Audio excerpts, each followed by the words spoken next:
Olá, pessoal. Boa tarde a todos e a todas. Meu nome é Fabinho, professor de Física, professor de História grande e livro brasileiro. Viemos aqui para abordar um tema bem legal, útil para a prova do Enem, que é matrizes energéticas. Primeiro passo importante para abordar isso é que a humanidade necessita cada vez mais da produção de energia. E a busca alicerçada por esses fatores contribui cada vez mais para impactos ambientais, processo de efeito estufa e a busca de novas fontes para gerar energia. Professor, o que você pode estar também contribuindo nessa abordagem do ponto de vista da história? Eu digo sempre que se a locomotiva da história é o fator econômico, naturalmente são as relações de produção que definem o modo de produção de determinada sociedade. Quando o ser humano ele transforma matéria-prima em utensílios, ele emprega a princípio sua força manual. Quando economicamente essa produção cresce, é necessário que se tenha fontes energéticas. Com a Revolução Industrial, por exemplo, na segunda metade do século XVIII, o que se tem é o emprego do carvão mineral como fonte combustível, que permite a produção do vapor. A máquina a vapor define, portanto, o princípio como matriz energética da industrialização no mundo. Mais tarde, na segunda metade do século XIX, com a segunda Revolução Industrial, a garota da vez, podemos chamar assim, deixa de ser o carvão, passa a ser o petróleo. Sem essa moça energética não se tem uma economia contemporânea. E aí tá, essa busca do petróleo como uma fonte de combustível atrela um impacto que todos nós sabemos que ocasiona o efeito estufa, por liberar a questão do CO2 e isso intensificar o processo do aumento da temperatura. Pois bem, será que o petróleo é o único vilão do processo do impacto do efeito estufa? Então a ideia aqui inicial é também falar de novas fontes renováveis que vai contribuir para amenizar esse impacto. Desmatamento, a questão das células fotovoltaicas, um pouco discutir a energia nuclear, a energia eólica, a geotérmica, pouco utilizada aqui no Brasil, mas na Holanda e na Inglaterra também já se há um processo de discussão muito forte sobre isso. Então, o primeiro passo é o que é uma fonte de energia renovável. É aquela que não se esgota, proveniente da natureza, o sol, o vento, a energia no interior da Terra pelos magmas, níquel e ferro fundido em alta temperatura. Essa energia não se esgota com o tempo. E as energias não renováveis, o petróleo, o carvão, são relações que, com o passar do tempo, pode se esgotar. Eu pergunto, Fabinho, qual é a ideia para hoje se discutir o processo para amenizar isso? Qual a pesquisa que está por trás disso para poder amenizar esse fato? Eu trago como novidade uma energia bem importante para a gente, que é a energia eólica. A Bahia com um papel importantíssimo, destaque para a produção de energia eólica. Tem um potencial forte para isso. A gente pode classificar essas matrizes energéticas em dois conjuntos. São aquelas não renováveis, elas são esgotáveis em dado momento. O carvão, o petróleo, eles não são renováveis. E as energias renováveis, a força do vento, a força eólica, a Bahia começa a fazer um bom aproveitamento disso. Os parques eólicos que estão sendo inaugurados e que produzem uma energia limpa, podemos chamá-la de limpa, a energia solar. Há uma energia que o mundo teme e que vem empregando, que é a principal contribuição hoje, por exemplo, para o processo industrial da França, a energia nuclear. No Brasil, a energia nuclear representa muito pouco se comparado, por exemplo, com a energia hidrelétrica. Nós temos um largo aproveitamento de rios de planalto e, mais recentemente, de rios de planície na produção da energia hidrelétrica. Eu digo que, se compararmos, Fabinho, a situação da França com o Brasil, a hidroeletricidade está para o Brasil como energia nuclear está para a França. Vocês veem o perigo da energia nuclear. Recentemente no Japão, no ano passado, e não mais tanto recente, o desastre de Chernobyl, na Ucrânia, na antiga União Soviética. Vimos o perigo que traz para a humanidade o emprego da energia nuclear. É a contribuição que a gente começa a alertar.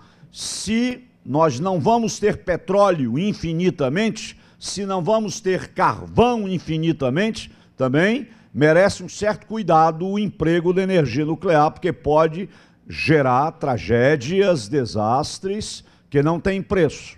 E aí, professor Elísio, é importante destacar como é que funciona o processo de transformação de energia da hidroelétrica. Quais os fatores físicos que estão aí por trás? Primeiro, existe uma energia chamada potencial gravitacional. Essa energia potencial gravitacional está associada à altura, a desnível. Por exemplo, se eu tenho uma certa massa de água situada em um campo gravitacional a uma certa altura, essa água armazena energia, porque a essa altura eu associo a energia potencial gravitacional. Pois bem, essa energia potencial gravitacional, no momento que é liberada, ela é transformada em energia cinética. A energia cinética é uma energia associada a movimento. Todo corpo que tem movimento, atribui-se a ele essa energia cinética. E aí há um detalhe importante para ser colocado. Essa transformação de energia está baseada no princípio da primeira lei da termodinâmica, que pode vir na sua prova. E o que é que diz essa primeira lei da termodinâmica? Nada se cria, nada se perde, tudo se transforma. Então, essa energia potencial será transformada em energia cinética.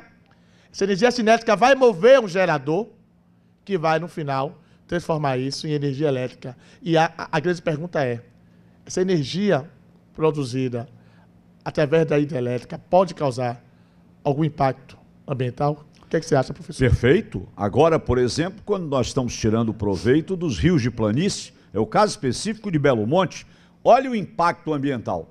Uma vasta região é inundada. Significa o quê? Prejuízo na preservação ambiental. Espécimens vegetais, espécimens animais, elas correm o risco de desaparecimento. Então, a energia elétrica, hidrelétrica, ela precisa ser pensada. Quando o rio é de montanha, como você indicou agora, meu colega, você tem um menor impacto, porque não há todo esse alagamento, a não ser quando é necessário um represamento muito grande para que aconteça o aproveitamento na queda d'água. Mas quando se trata de rio de planície, indiscutivelmente há um grande impacto ambiental. É importante também colocar o papel da água, uma produção de energia, né? Como assim o papel da água como um fator importante na produção de energia?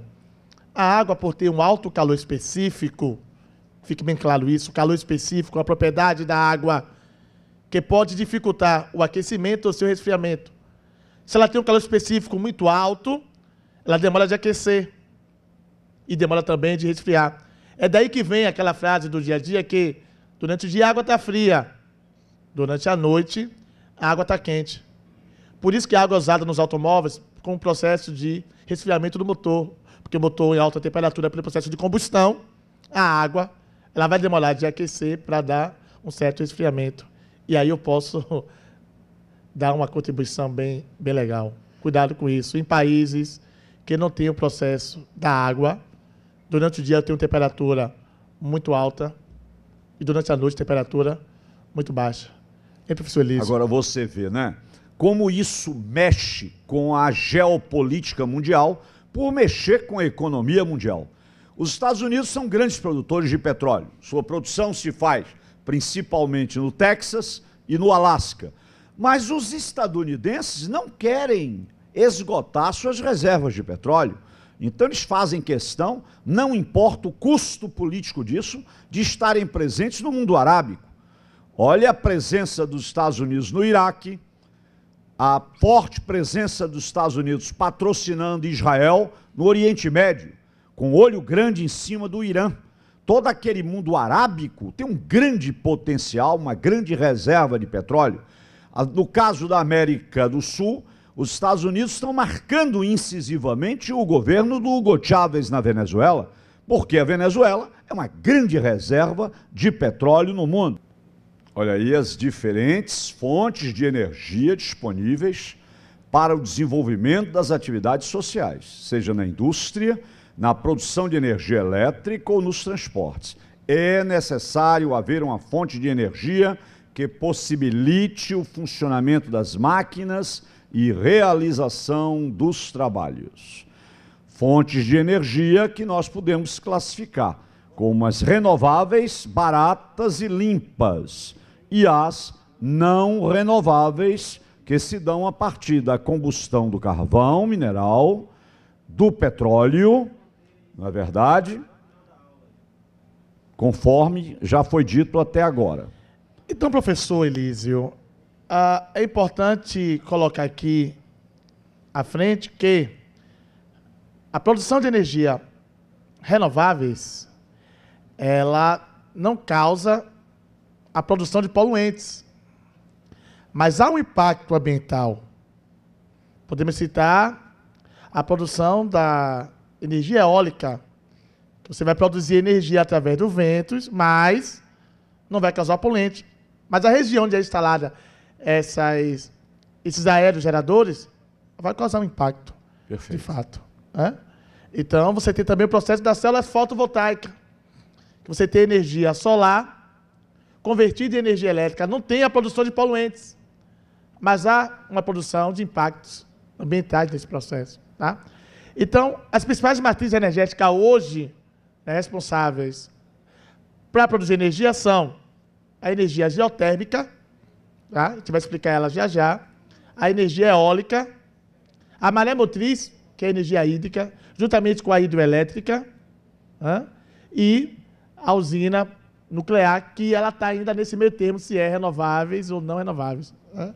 O que você pode estar também, professor, comentando sobre isso? Perfeito. O que nós precisamos é tentar estabelecer um link entre a nossa vida e a dependência que nós temos de elementos que são matrizes energéticas. Um exemplo muito claro, meu colega, foi o que se deu no início da década de 70, do século XX. Israel estava em guerra contra o mundo árabe. O que faz o mundo árabe? Como ele era grande produtor e é de petróleo, ele tem o controle da OPEP, a Organização dos Países Exportadores, Produtores de Petróleo.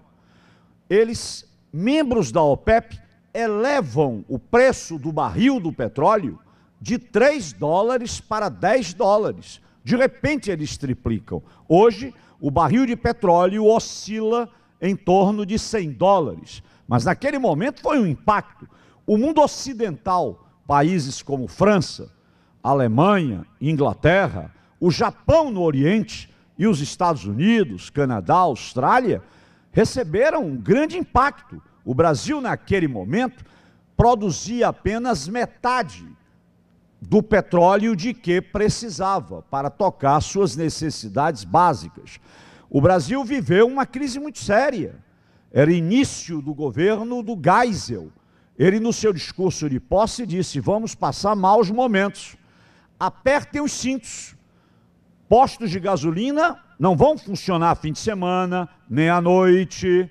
Ou seja, a falta do petróleo, em razão do seu encarecimento súbito, vai provocar uma redução no ritmo do crescimento econômico. E vamos, diz o presidente Geisel, investir em meios alternativos. Olha como uma crise dessa termina contribuindo para o futuro. É no momento da crise que se tem a busca de soluções. Resultado, durante o governo Geisel, justamente corresponde à metade da década de 70, vamos dizer 74, 75, 76, durante o governo Geisel, investe-se no Proálcool. O Brasil é pioneiro, hein? Ele desenvolve um motor de combustão de álcool. De álcool. O álcool, a princípio, produzido somente a partir da cana-de-açúcar. Hoje nós sabemos que o álcool se consegue produzir, de vários meios vegetais. Ele faz um convênio nuclear com a Alemanha, que resulta nos complexos de Angra 1, 2 e agora estão tocando Angra 3, que abastece de energia a região do Rio de Janeiro. E firma com o Paraguai uma parceria para a exploração da queda d'água de Iguaçu, o que significa que nós vamos começar nesse momento a construção daquela que foi a maior usina hidrelétrica do mundo, a usina de Itaipu. Perdeu recentemente essa posição de maior usina hidrelétrica. Recentemente, por 2 décadas, Itaipu liderou no mundo a produção energética. Olha as alternativas. Investimento pesado na hidroeletricidade, Itaipu, é uma empresa binacional, Brasil-Paraguai. O programa Proálcool, quantos carros tem flex hoje? Agora o preço do álcool é tão alto no Brasil que não está sendo compensador, mas se estima que se consiga baratear. Quanto mais álcool a gente consuma, menos petróleo vai deixar de consumir. E o Brasil deu seu primeiro passo na tecnologia nuclear, obtendo justamente esse know-how da Alemanha, produzindo energia nuclear na região de Angra. Para os meus colegas, queridos colegas, como o Fabinho, professores de física, foi muito importante o desenvolvimento da tecnologia nuclear. Vocês veem aí na tela a notícia que se tem do petróleo. Podem verificar. Principalmente a gasolina e o diesel, derivados do petróleo, representam 35% de toda a fonte de energia utilizada no mundo. Puxa, Fem, o professor Fábio disse há pouco, a sua combustão libera uma quantidade muito grande de CO2 à atmosfera, intensificando o efeito estufa, que é o efeito do aquecimento global. E aí é que está, professor, uma contribuição importante para esse fato. É que no processo da intensificação de CO2 na atmosfera, tá? Você tem a luz do Sol, que é uma radiação eletromagnética, que essa, quando chega na atmosfera, vai ter 2 fenômenos físicos importantes, que é o feito de refração e o de reflexão. O que é refração? A luz passa de um meio para o outro, mudando a sua velocidade. E parte dessa radiação solar é refletida e volta para o espaço. Bem, essa radiação passou e vai aquecer o solo, a superfície terrestre. No momento que ela aquece, ela começa a emitir a radiação infravermelha, que vai para a atmosfera. O que acontece é que uma grande quantidade de CO2 presente na atmosfera vai refletir esses raios infravermelhos, o que vai intensificar, de fato, um pouco o aumento da temperatura do planeta, do ponto de vista média. Conversamos há pouco sobre petróleo. Está na hora de batermos um papo sobre o carvão mineral, que é a matriz energética da Revolução Industrial, da segunda metade do século XVIII. Hoje o Brasil, sua reserva de carvão mineral se encontra no estado de Santa Catarina. Eu não diria que o carvão seja tão importante para a economia brasileira. No âmbito da economia mundial, o carvão representa 25% da produção energética, no âmbito do mundo. Quem são os grandes produtores de carvão? A China, por exemplo, a República Sul-Africana, a Inglaterra, que produzia hulha, né? Que vai juntamente com o coque desenvolver o quê? A transformação do ferro em aço, no período da segunda Revolução Industrial. É um importante avanço tecnológico. A Rússia, outra grande produtora de carvão. Recentemente, e a gente não deve se afastar em momento nenhum dos noticiários, contexto é fundamental nessa prova a qual vocês, caros alunos, vão se submeter. Recentemente, a República Sul-Africana assistiu um grande movimento grevista na produção do carvão. Centenas de milhares de operários de carvão cruzaram os braços no confronto com a polícia local, com a força local. Houve 54 mortes. Finalmente se chegou a um acordo, anunciado esta semana. em que o salário mínimo do operário da mina de carvão da República Sul-Africana subia para $1.200, o que vale dizer, em real, aproximadamente R$2.500 por mês. O salário mínimo do operário das minas de carvão. As minas de carvão costumam proporcionar desastres no mundo inteiro. Olha o risco que há de desabamentos, de explosões, pela liberação.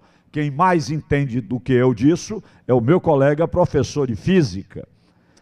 Pois bem, essa liberação de energia, tá? Você tem aí um fator essencial. Primeiro que esse processo de combustão vai, de fato, liberar quantidade de energia que vai intensificar, de fato, essa reflexão dos raios infravermelhos, que vai acarretar um aumento da temperatura média do planeta. É bom salientar que esse processo de liberação de energia causa poluentes. E esses poluentes vai, de fato, ocasionar um processo de poluição. Processo da intensificação da temperatura média do planeta. Derretimento das geleiras. O processo do sistema vivo aquático. Tá? Inundações. Então é importante estar muito atenado sobre esse tópico.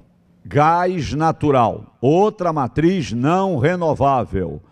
O Brasil, até pouco tempo, dependia quase que exclusivamente do gás da Bolívia.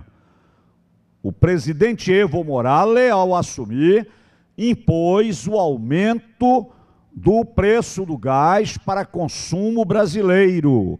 O Brasil teve que refazer seus acordos comerciais com a Bolívia e passar a investir mais na prospecção de gás. A Bahia, por exemplo, produz gás nos campos de Manati, sul da Bahia. Corresponde à região produtora do Dendê, a costa do Dendê. Hoje a produção de gás ali de Manati daria aproximadamente de atender o consumo baiano. Vejam que representa o gás 21% da matriz energética mundial e 10% da brasileira. A produção desse gás natural tanto contribui para o deslocamento de veículos, como também para o atendimento a utilidades domésticas, né? Isso sofrendo os devidos tratos, no caso. O grande problema aí do gás, tá, natural vai ser o processo de armazenamento, que não é simples, tá, armazenar essa quantidade de gás para a produção de energia. Então, o seu processo de produção ainda é um pouco complexo para poder você ter uma grande transformação e quantidade de energia elétrica. Vamos agora trabalhar com as matrizes renováveis. Já se salientou aqui que não quer dizer, quando a gente chama de energia limpa, que não tenha necessariamente impacto ambiental. Ele existe, mas vamos dizer que também esse impacto ambiental é menor do que a combustão das matrizes energéticas não renováveis.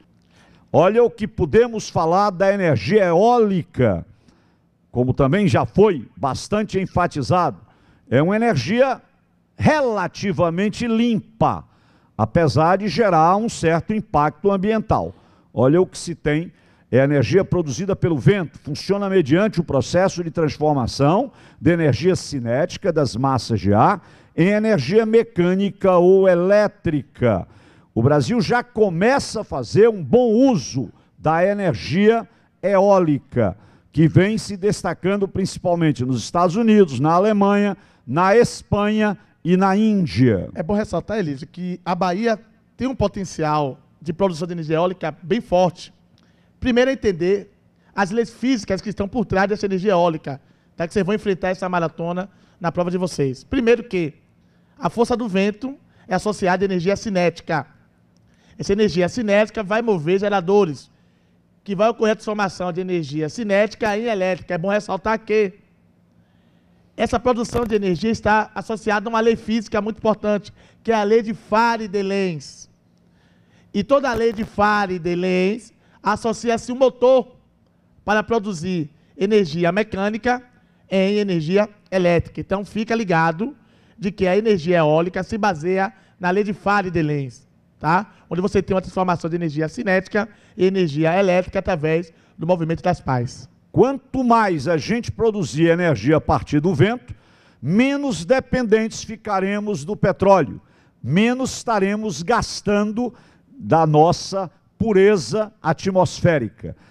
Portanto, estaremos poupando também nosso planeta, nessa área que nos diz respeito, poupando, de certa forma, do efeito estufa. Agora tem que ter muito cuidado, porque em determinadas regiões você não tem tanta produção de ventos como aqui no Nordeste, que é bem acentuado. Então você tem aqui uma produção maior em relação aos outros lugares que não tem tanta condições climáticas para que isso ocorra. Então qual é a ideia? É que cada país tem que repensar como produzir a sua matriz energética dentro da sua potencialidade do local. Outra matriz renovável, ainda de custo elevado. As placas de captação da energia solar ainda são caras. Na medida em que se investe em tecnologia, se tem condição de reduzir esse custo, sem causar danos ao ambiente, ou diria, causando menos danos. Energia solar pode ser convertida diretamente em energia elétrica, através de painéis solares e células fotovoltaicas. Olha só, pessoal, a célula fotovoltaica ainda é, na sua obtenção, um custo muito elevado. Porém, ela tem um fator essencial do ponto de vista físico. Ela tem uma transformação direta da radiação solar em energia elétrica. Recentemente eu abordei com vocês de que a energia eólica necessita de um gerador. Então, se há um gerador para produzir essa energia, você tem uma lei física para isso, que é a lei de Faraday de Lenz. Olha só, a energia célula fotovoltaica, ela não utiliza a lei de Faraday de Lenz para produzir energia elétrica.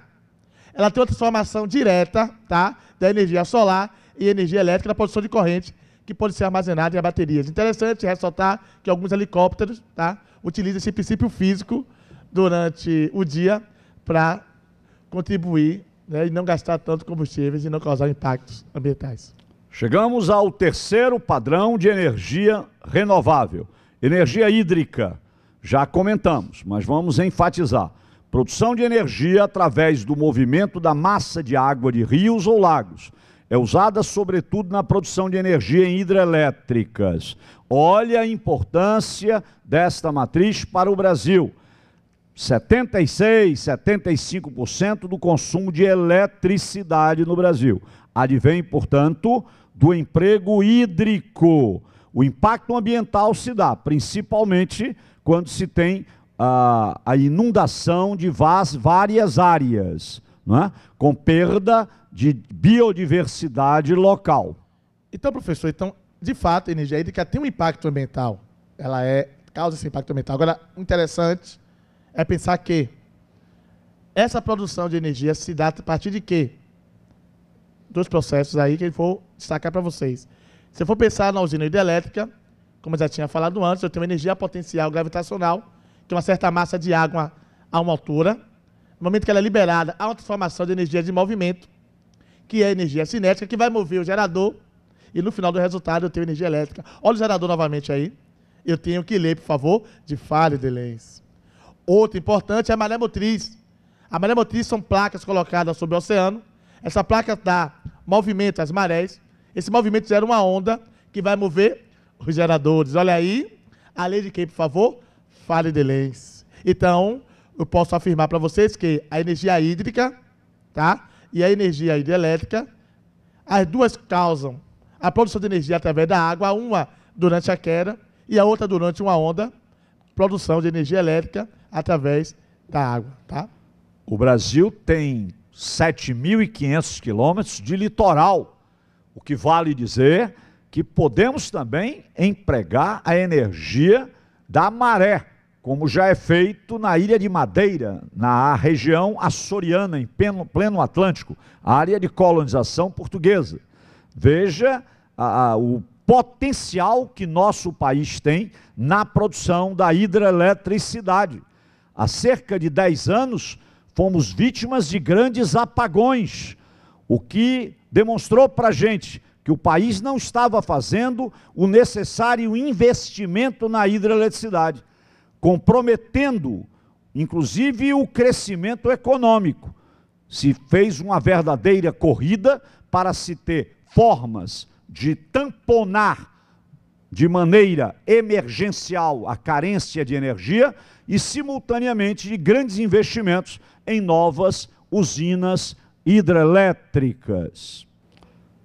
Finalmente, a biomassa, energia renovável proveniente de qualquer material orgânico, restos de madeira, de cana-de-açúcar, óleo vegetal, biocombustíveis, estrume do gado, lixo urbano. O etanol e o biodiesel são biocombustíveis que apresentam, respectivamente, muitas vantagens em relação à gasolina e ao diesel comum. Uma delas é a redução de gases poluentes lançados à atmosfera. Interessante é que a biomassa pode ser utilizada na produção também de energia elétrica. Interessante é que a Universidade Federal do Rio Grande do Sul recentemente fez uma pesquisa que era, se possível, produzir energia elétrica através da queima do açaí. Olha que interessante, o açaí, no processo de sua combustão, não libera poluentes que vai causar danos à atmosfera. Então, você tem que princípio físico aí, a queima desse açaí vai mover um geradorzinho que vai ter a transformação de energia térmica em energia elétrica, sem causar impactos ambientais no ponto de vista de poluentes. Energia nuclear. Há divergências na sua classificação como renovável ou não renovável. Mas, ainda assim, a energia nuclear é posta em questão também como uma grande alternativa aos combustíveis fósseis. A energia nuclear é matriz fundamental para muitos países desenvolvidos do mundo, que não têm grandes reservas de carvão, nem de petróleo, nem de gás, por exemplo. Deu o exemplo do Japão, da França, da Alemanha, da Inglaterra. Mesmo sendo considerada uma energia limpa, ela apresenta diversos riscos, como acidentes nucleares. Citamos o caso de Chernobyl e, mais recentemente, o caso do Japão no ano passado. Não é verdade? Em relação ao armazenamento do lixo atômico, é outra grande questão e outra grande preocupação da humanidade. A energia nuclear, para se obter energia proveniente dela, tem que se pensar em um tipo de elemento químico bastante abundante no Brasil, que é o átomo de urânio. Esse átomo de urânio ele é bombardeado através de um nêutron, sendo desintegrado e liberando grande quantidade de energia. Essa grande quantidade de energia liberada tem uma reação em cadeia, na tentativa de tornar o átomo estável. E aí é que é o grande perigo nesse processo. Nessa produção de energia, você tem uma liberação de lixo radioativo. Esse lixo radioativo é que pode causar, de fato, problemas nas células, causando câncer. Como é que podemos armazenar esse lixo radioativo? Como é que podemos dar fim a ele? Há um impasse muito grande. Alguns cientistas trabalham na hipótese de que vai armazenar em painéis de chumbo e lançar para fora da Terra. O problema é, se voltar. Então, até agora, não tem-se uma ideia de como tentar amenizar esse impacto do lixo radioativo da usina nuclear. Mas, porém, ela não causa impactos ambientais do ponto de vista de gerar poluentes e intensificar o efeito estufa. Ressaltando também que o Sol é um grande produtor de energia porque ele sofre o processo de fissão. Olha só, fissão está associado à quebra, tá? E fusão está associado à união de átomos de hidrogênio. No Sol você tem essa união de átomos que libera grande quantidade de energia. É bom ressaltar que a fusão libera muito mais energia do que a fissão nuclear. Tá? Vamos agora ver como é que a gente pode responder as questões de Enem. Algumas questões foram selecionadas para vocês. Primeira questão. Com a perspectiva do desaparecimento das geleiras no Polo Norte, grandes reservas de petróleo e minérios, hoje inacessíveis, poderão ser exploradas e já atiçam a cobiça das potências. No cenário de que trata o texto, a exploração de jazidas de petróleo, bem como de minérios, diamante, ouro, prata, cobre, chumbo, zinco, torna-se atraente não só em função de seu formidável potencial, mas também por... Vamos às respostas. Situar-se em uma zona geopolítica mais estável que o Oriente Médio, que é objeto de muitas guerras, não é verdade? possibilitar o povoamento de uma região pouco habitada, além de promover seu desenvolvimento econômico. Nós não podemos perder de vista a atenção com o comando da questão. É sempre bom voltar a ele se a gente tem dúvida. Garantir aos países em desenvolvimento o acesso a matérias-primas e energia necessárias ao crescimento econômico. Contribuir para a redução da poluição em áreas ambientalmente já degradadas, devido ao grande volume da produção industrial, como ocorreu na Europa. Promover a participação dos combustíveis fósseis na matriz energética mundial, dominada majoritariamente pelas fontes renováveis de maior custo. Qual a resposta? Vamos lá? Resposta A. Situar-se em uma região geopolítica mais estável que o Oriente Médio. Aquela área não tem conflitos. Na medida que você tem o degelo, você tem a abertura, inclusive, de novas vias de comércio e de transporte. Já tem se dado isso. E você tem o aumento dessas reservas no nosso planeta. Vamos para a segunda questão, Fábio. Vamos lá. Deseja-se instalar uma estação de geração de energia elétrica em um município localizado no interior de um pequeno vale cercado de altas montanhas de difícil acesso. A cidade é cruzada por um rio que é fonte de água para consumo, irrigação das lavouras, de subsistência e pesca. Na região, que possui pequena extensão territorial, a incidência solar é alta o ano todo. A estação em questão irá abastecer apenas o município apresentado. Qual forma de obtenção de energia, entre as apresentadas, é a mais indicada para ser plantada nesse município, de modo a causar o menor impacto ambiental? Letra A. Termoelétrica, pois é possível utilizar a água do rio no sistema de refrigeração. B. Eólica, pois a geografia do local é a própria para a captação desse tipo de energia. C. Nuclear, pois o modo de resfriamento de seu sistema não afetaria a população. Letra D. Fotovoltaica, pois é possível aproveitar a energia solar que chega à superfície do local, e é hidrelétrica, pois o rio que corta o município é suficiente para abastecer a usina construída. Interessante aí, ter cuidado. Olha só, a região recebe o quê? Grande incidência de raio, o quê, por favor? Solar. Então vamos explorar, dentro daquela localidade, uma matriz energética que seja eficiente para isso. Qual é a resposta, por favor? A letra D. Última questão. Segundo dados do Balanço Energético Nacional de 2008, do Ministério das Minas e Energia, a matriz energética brasileira é composta por hidrelétrica, 80% aproximadamente, termoelétrica, 19,9%, 20%, e eólica, 0,1%. Nas termoelétricas, esse percentual é dividido conforme o combustível usado, sendo gás natural, 6,6%, biomassa, 5,3%, derivados de petróleo, 3,3%, energia nuclear, 3,1% e carvão mineral, 1,6%.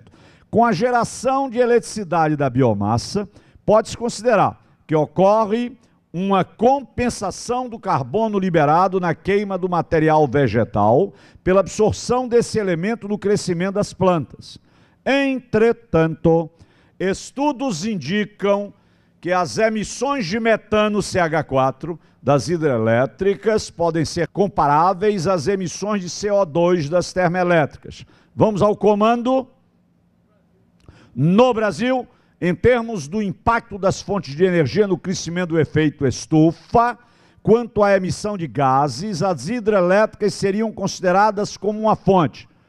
Olha o A, limpa de energia, fonte limpa, contribuindo para minimizar os efeitos deste fenômeno. Emissão de gases, né? B, eficaz de energia, fonte eficaz, tornando-se o percentual de oferta e os benefícios envolvidos. C, limpa de energia, não afetando ou alterando os níveis dos gases do efeito estufa. D, poluidora, colaborando com níveis altos de gases de efeito estufa em função de seu potencial de oferta. Letra E, a alternativa, tornando-se por referência a grande emissão de gases de efeito estufa das demais fontes geradoras. Qual é a resposta? Letra D de dado. Cuidado, pessoal, porque ela é uma fonte um pouco poluidora, porque no seu processo de obtenção de energia, você tem os vegetais que liberam grande quantidade de CH4, que é metano, que é um gás responsável também pelo processo de efeito estufa, tá? Uma questão interessante, abordada no Enem, uma grande pegadinha, tá? Valeu. E a guisa de despedida, lembrar que é preciso ler com rapidez e com profundidade, porque é uma prova extensa do Enem. E nessa fase de preparação, quanto mais exercícios fizerem, quanto mais aprofundarem seus estudos e estabelecerem seu contexto com a realidade em que vivem todos vocês, mais bem-sucedidos vocês serão. Fica aí uma frase para vocês. Um grande abraço. Fica aí uma frase para vocês, que os grandes vencedores nem sempre são os que ganham, mas o que nunca desiste. Parabéns a todos vocês. Parabéns a todos.